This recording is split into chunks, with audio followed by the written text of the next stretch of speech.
جی وعلیکم السلام ورحمۃ اللہ وبرکاتہ۔ محترم بھائی نے لکھا ہے کہ قرآن مجید میں 14 سجدے ایک ساتھ بعد میں کر سکتے ہیں۔ پہلی بات تو بھائی یہ یاد رکھیں کہ قرآن مجید میں سجدے 14 نہیں ہیں۔ نمبر 1، قرآن مجید میں سجدوں کی تعداد 14 نہیں بلکہ 15 ہے۔ ایک بات ہے، صحیح بات یہی ہے۔ نمبر 2، قرآن پاک کے سجدے یعنی سجدہ تلاوت یہ فرض نہیں ہے جی، کریں گے تو ٹھیک ہے، نہ کریں گے تو مجرم نہیں ہوں گے جی۔ 2 باتیں۔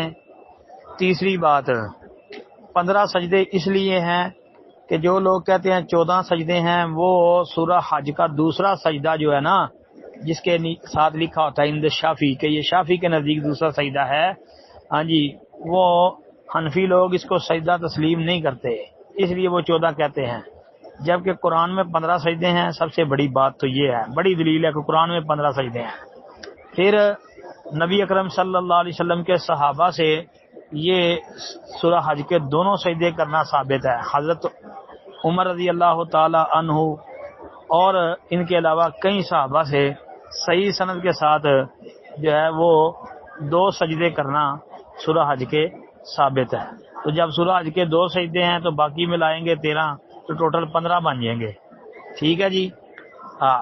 بلکہ سورہ حج کے 2 سجدوں کی حوالے سے ایک مرفوع حدیث بھی بیان کی جاتی ہے، اگرچہ اس روایت پر اہل علم و فضل نے کلام کیا ہے، بعض نے اس کو حسن بھی کہا ہے۔ ایک بات تو یہ ہے کہ سند میں عبداللہ بن لہیہ ہے، اور عبداللہ بن لہیہ کی عبادلہ سے روایت حسن ہوتی ہے، کیونکہ انہوں نے عبداللہ بن لہیہ سے اختلاط سے پہلے روایت بیان کی گئی ہے نا جی۔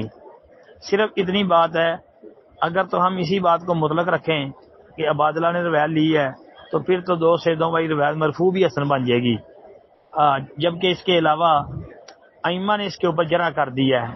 یہ ایک خاص روایت پر سمجھو کہ جرح ہو گئی ہے، تو اس کو چھوڑ دینا چاہیے جی۔ امام ابو داؤد ترمذی وغیرہ نے جرح کی ہے۔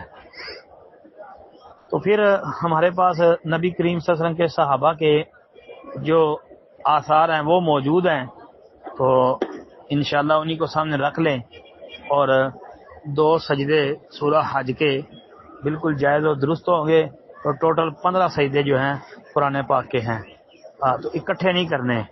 آخری بات یہ کہ جب بھی آپ نے قرآن کی تلاوت کرتے ہوئے سجدہ تلاوت والی جگہ پہ آ گئے ہیں، آپ نے یہ آیت پڑھ لی ہے سجدہ تلاوت والی، تو اگر سجدہ کرنا چاہتے ہیں تو اسی وقت کر لیں، یہ نہیں کہ جی یہ کل کر لوں گا، پرسوں کر لوں گا، یا پورا قرآن مکمل کرنے کے بعد سارے سجدے اکٹھے کر لوں گا، وہ 14 کر لوں گا یا 15 کر لوں گا، ایسا نہیں ہوتا۔ السلام علیکم ورحمۃ اللہ۔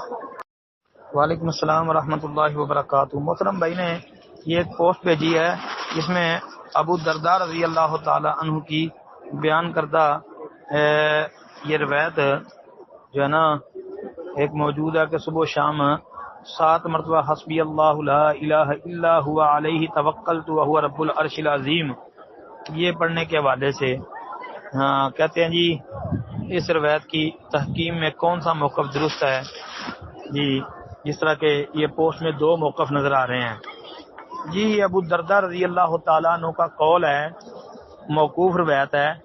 ابو الدرداء رضی اللہ عنہ کہتے ہیں کہ من قال اذا اصبح و اذا امسى حسبی اللہ لا الہ الا هو علیہ توکلت وهو رب العرش العظیم 7 مرات کفاہ اللہ ما اہمہ صادقا کان بها او کاذبا۔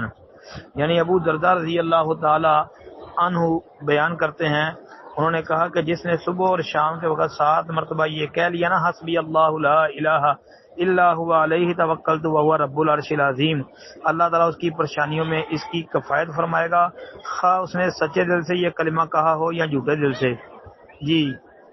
تو یہ روایت جو ابو درداء والی ہے یہ سند حسن ہے اس کی جی، سند حسن ہے، انشاءاللہ اس کو پڑھیں، فائدہ ہوگا انشاءاللہ۔ السلام علیکم ورحمۃ اللہ۔